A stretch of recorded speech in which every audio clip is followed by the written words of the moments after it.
नमस्कार दोस्तों, मैं पंडित के शर्मा, संपादक ज्योतिष गुरु मासिक पत्रिका। स्वागत करता हूं आपका इस YouTube चैनल में और स्वागत करता हूं आपका इस खास कार्यक्रम में।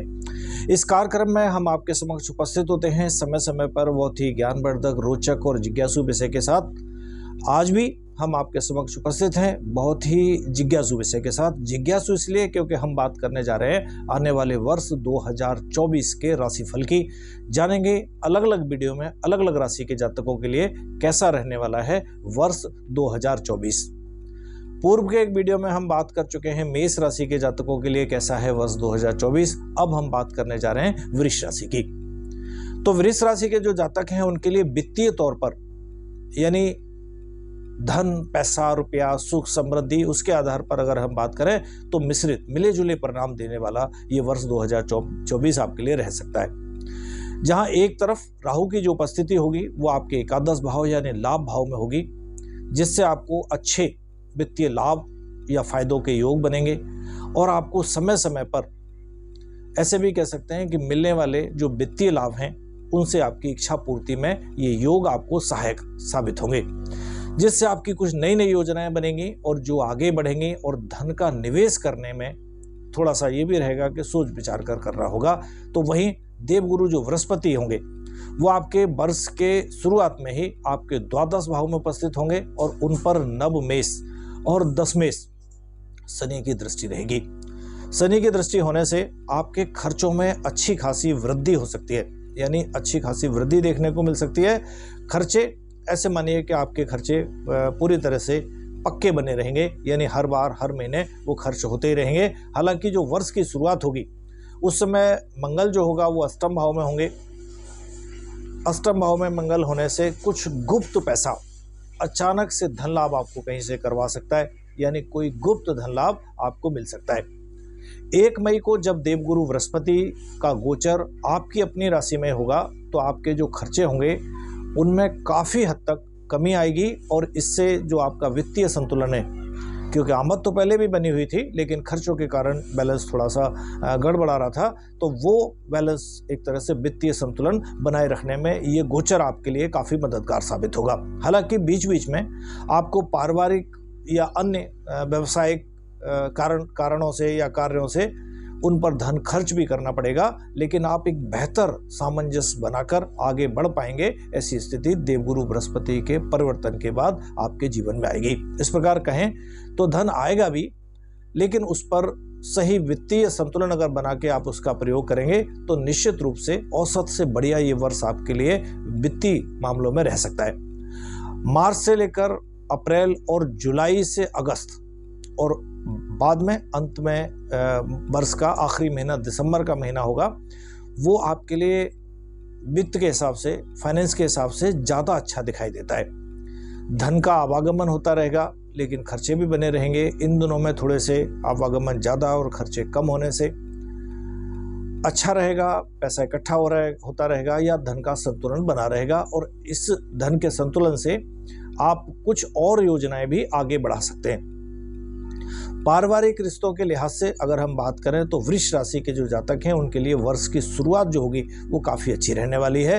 वर्ष की शुरुआत में आपके पिताजी से आपके अच्छे संबंध बने होंगे जिनका लाभ आपको प्राप्त होगा, लेकिन इस वर्ष आपके माँ और पिताजी यानी माता पिताजी दोनों का स्वास्थ्य थोड़ा सा इस वर्ष तो कमज़ोर रहने की संभावनाएं बनी हुई हैं, इसलिए उनकी सेहत का आपको विशेष रूप से ज़्यादा ध्यान रखना होगा। भाई बहनों के साथ भी इस वर्ष आपके अच्छे संबंध बने रहेंगे और समय समय पर एक दूसरे की मदद करते रहेंगे या एक दूसरे को सहायता प्रदान करते रहेंगे। वर्ष के मध्य में, विशेष रूप से अप्रैल से जून का जो समय होगा उस मध्य में किसी तरह का पारिवारिक तनाव बढ़ने के योग बनते हैं, तो वहां पर आपको थोड़ी सी सावधानी और धैर्य बरतना होगा और हो सकता है वो विवाद किसी संपत्ति को लेकर हो। तो बहुत ज़्यादा जरूर रहेगा कि जरूरत रहेगी कि इस समय पर आप धैर्य से काम लें, समझकर, सोच समझकर शांति के साथ सभी मामलों को सुलझाने का प्रयास करें। हालांकि धीरे धीरे समय के साथ पारिवारिक जो संबंध होंगे फिर से वो ठीक होने लगेंगे या फिर से उनका सामंजस्य जो है पहले की तरह बैठने लगेगा। आप अपने परिवार के साथ अगस्त से अक्टूबर के बीच में किसी तरह की तीर्थ यात्रा, धार्मिक यात्रा आपकी हो सकती है या आप लोग साथ में समय बिता सकते हैं। इससे क्या होगा कि पारिवारिक जो संबंध हैं उनमें एक नई ऊर्जा का संचार होगा और पुरानी समस्याएं जो होंगी उनमें थोड़ी सी कमी आएगी। और एक बात और, परिवार में कोई मांगलिक कार्य जैसे विवाह शादी जैसा भी कोई कार्यक्रम हो सकता है जिससे परिवार का माहौल जो होगा वो फिर से एक बार खुशनुमा होगा। यदि हम बात करें वर्ष 2024 में आपकी संतान की, तो आप और आपकी संतान के बीच में थोड़ा सा किसी बात को लेके इस वर्ष समय समय पर तनाव रह सकता है या किसी तरह के मतभेद आपस में रह सकते हैं। इस वर्ष आपकी कुछ इच्छाएं और होंगी और परिवार की इच्छाएं जो होंगी वो कुछ अलग होंगी। इसमें जिनको थोड़ा सा समझकर आप उन्हें सही दिशा में उनका मार्गदर्शन देना होगा, या ये कहें कि सोच समझकर उनके साथ अपनी बात को रख के क्लियर करके फिर आप उनका जो मार्गदर्शन करेंगे तो उन्हें ये समझाने का प्रयास अगर आप ठीक से कर पाते हैं तो फिर आपसी जो अघोषित दूरी है उसमें कमी हो सकती है। वरना परिवारजनों और आपके बीच में ऐसी चीज़ों को लेके एक अघोषित दूरी बनी रहेगी, जिसमें होता है कि देखने में तो कुछ नहीं महसूस होता लेकिन कोई न कोई मन में आपस में थोड़ी सी बनी रहेगी। और ये दूरी आने से पहले ही आपको ऐसे प्रयास करने चाहिए कि ताकि उस परिस्थितियों को संभाल लिया जाए। यदि आप बच्चों के विवाह को लेकर किसी तरह से चिंतित हैं तो अक्टूबर से दिसंबर के बीच में उनके विवाह के बड़े प्रबल योग बने हुए हैं। इस समय पर विवाह हो सकता है या कहीं बात पक्की हो सकती है, हो सकता है सब ठीक रहा तो इस वर्ष घर में आपके में सहनाइयां बच्चों के विवाह शादी को लेकर गूंज सकती हैं। यदि आप संतान के इच्छुक हैं, यदि आप संतान प्राप्ति की इच्छा रखते हैं तो आपको इस वर्ष थोड़ी सी प्रतीक्षा करनी होगी। अप्रैल के महीने में आपको इस संबंध में कोई खुशी या सकारात्मक खबर सूचना मिल सकती है। यदि इस वर्ष आपको अपनी संतान का पहली बार एडमिशन स्कूल में कराना है या दाखिला दिलाना है तो भी संभव है कि इस वर्ष आप उन्हें अच्छे स्कूल में एडमिट करा सकेंगे या उनको दाखिला दिला सकेंगे। जनवरी और फरवरी में इस समय पर जो आपके जीवन साथी हैं उनके स्वास्थ्य को लेकर कुछ समस्याओं का आपको सामना करना पड़ सकता है। और उसके बाद अगस्त से अक्टूबर का जो समय होगा उस समय पर एक बार फिर से ऐसी स्थिति बन सकती है जो उनके स्वास्थ्य को लेके कुछ समस्या बन जाए।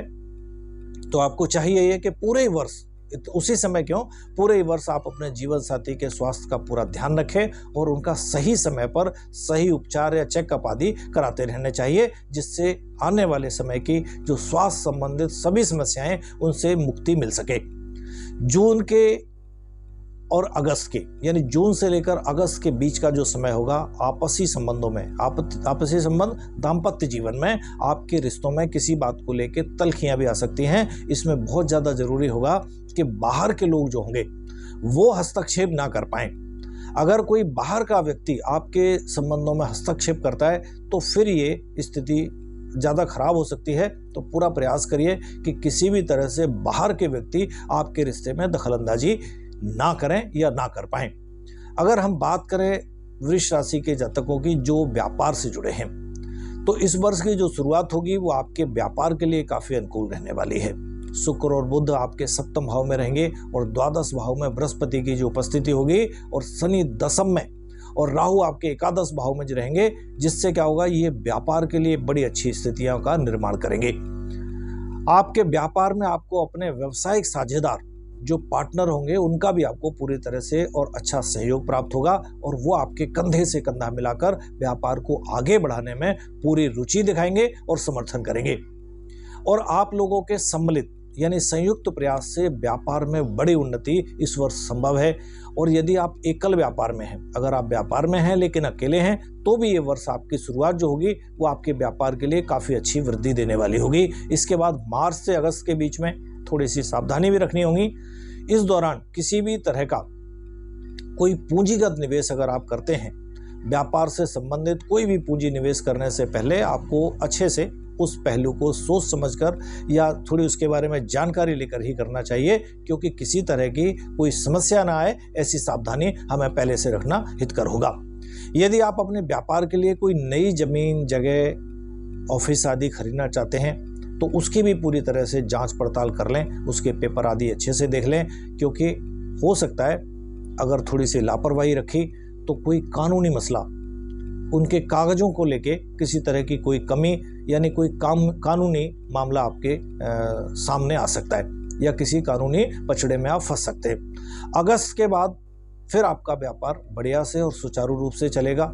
इस वर्ष कोई नया व्यवसाय भी अगर आप शुरू करना चाहते हैं तो अप्रैल से पहले कर लेना, उसका ज़्यादा अच्छा रहेगा या बेहतर रहेगा। आपको वर्ष के पूर्वार्ध यानी वर्ष के आरंभ में विदेशी संपर्कों का भी पूरा लाभ मिल सकता है। 1 मई के बाद जब देवगुरु बृहस्पति आपकी राशि में आकर आपके 7वें भाव को देखेंगे, उसके अलावा 5वें भाव और 9वें भाव पर भी उनकी दृष्टि रहेगी, तो इन भावों की वो वृद्धि करेंगे और इससे क्या होगा, आपकी जो निर्णय क्षमता है बड़ी मजबूत होगी, आपकी सोच बहुत तीव्र होगी। उसके बाद व्यापार में आप मन चाहे परिणाम प्राप्त कर सकेंगे। व्यापार की उन्नति को देखकर मन में प्रसन्नता भी होगी, या ये कह सकते हैं कि आपका मन व्यापार की उन्नति के कारण काफी प्रसन्न होगा। आप अपने जीवन साथी को भी अपने व्यापार में इस वर्ष शामिल कर सकते हैं। अब बात करते हैं संपत्ति, वाहन, सुख की। तो इस वर्ष की जो शुरुआत होगी वो किसी तरह का वाहन खरीदने से उस समय आपको बचना चाहिए, क्योंकि जो 4th हाउस होता है या जो वाहन के लिए चौथा घर देखा जाता है, उस घर के स्वामी सूर्य का मंगल के साथ 8वें भाव में होना किसी तरह की वाहन को लेकर समस्या दे सकता है। यदि ऐसे में आप कोई वाहन खरीद लेते हैं तो हो सकता है उसमें किसी तरह की कोई प्रॉब्लम हो या दुर्घटना आदि का कारण बन जाए, इसलिए पूरी सावधानी रखना आवश्यक होगा। ग्रह स्थितियों के अनुसार आपके लिए मार्च का महीना जो होगा एक प्रकार से वाहन खरीदने के लिए उपयुक्त समय होगा। इस समय पर वाहन लेने से न केवल आपको प्रसन्नता होगी बल्कि वो वाहन भी आपके लिए भाग्यशाली साबित होगा। इसके बाद मई और अगस्त के महीने में भी अगर आप चाहें तो उस समय भी वाहन खरीद सकते हैं। अगर आप बात करें आपके घर बनाने की या मकान बनाने की, तो शनि की जो कृपा है वो आपके 4th भाव पर पहले से ही होने से आप भूखंड के ऊपर यानी जमीन लेकर भवन का निर्माण करा सकते हैं। शनि की कृपा से पूरे वर्ष इस तरह के योग बने रहेंगे, इसलिए आप कोशिश करेंगे तो इस वर्ष अपना मकान निश्चित रूप से बना सकेंगे। जो आपकी वर्षों पुरानी इच्छा है वो इस वर्ष शनि के कृपा से आपकी पूरी हो सकती है और सुख की यानी गृह सुख, भवन सुख आपको इस वर्ष प्राप्त हो सकता है। इसके अलावा मार्च से लेकर अप्रैल और सितंबर का जो समय है वो आपके लिए उपयुक्त समय है। उस समय पर भी आप अपने मकान की ओर प्रयास कर सकते हैं, जब आप कोई नई संपत्ति उस समय आप आसानी से प्राप्त कर सकेंगे। अंत में अब बात करते हैं आपके स्वास्थ्य की, क्योंकि ये वर्ष आपके स्वास्थ्य के दृष्टिकोण से देखने पर पता चलता है कि वर्ष की शुरुआत जो होगी वो स्वास्थ्य की दृष्टि से काफ़ी कमज़ोर रहने की संभावना है। 5वें भाव में केतु, द्वादश भाव में बृहस्पति, 8वें भाव में सूर्य और मंगल, इनकी उपस्थिति कह सकते हैं स्वास्थ्य के दृष्टिकोण से काफ़ी ठीक नहीं है, या ये कह सकते हैं ये अनुकूल इनको नहीं कहा जा सकता।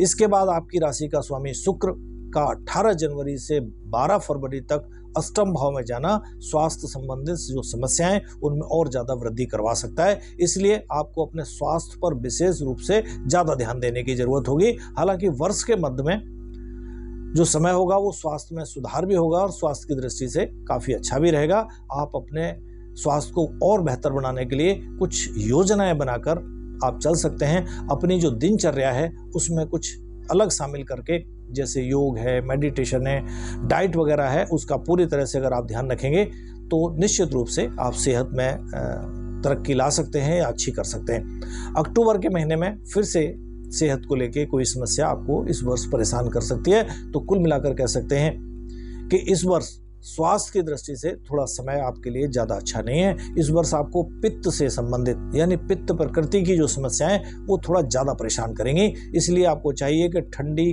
और गर्म तासीर का जो ध्यान होता है उसको पूरी तरह से ध्यान रखकर ही भोजन आदि ग्रहण करें, सुपाच्य भोजन करें, जिससे स्वास्थ्य लाभ हो या स्वास्थ्य में आने वाली समस्याएं ना आए। वर्ष के अंतिम महीनों में कह सकते हैं कि आपका स्वास्थ्य थोड़ा सा ठीक रहेगा और उत्तम स्वास्थ्य आप प्राप्त कर सकेंगे। वर्ष को उत्तम बनाने के लिए, यानी जो समस्याएं हैं उनमें कमी करने के लिए कुछ उपाय भी आप कर सकते हैं। छोटी कन्याओं के चरण स्पर्श करके उनको प्रतिदिन उनका आशीर्वाद प्राप्त करें। गाय माता को हरा चारा या गेहूं का आटा खिलाना भी आपके लिए शुभ रहेगा। शनिवार के दिन चींटियों को आटा दें और गरीबों को भोजन कराएं। श्री महालक्ष्मी मंत्र का जाप करना भी आपके लिए श्रेष्ठ और लाभदायक रहेगा। चलिए दोस्तों, ये बात की हमने वृष राशि के जातकों के लिए कैसा है वर्ष 2024। आगे हम बात करेंगे मिथुन से लेके मीन राशि तक के सभी जातकों की। यदि आपने हमारा चैनल अभी तक सब्सक्राइब नहीं किया है, तुरंत करें, साइड में लगे हुए बेल आइकन को दबाएं। जानकारियां अच्छी लगें दूसरों के साथ शेयर भी करें। आज के लिए इतना ही, आज्ञा दीजिए, नमस्कार।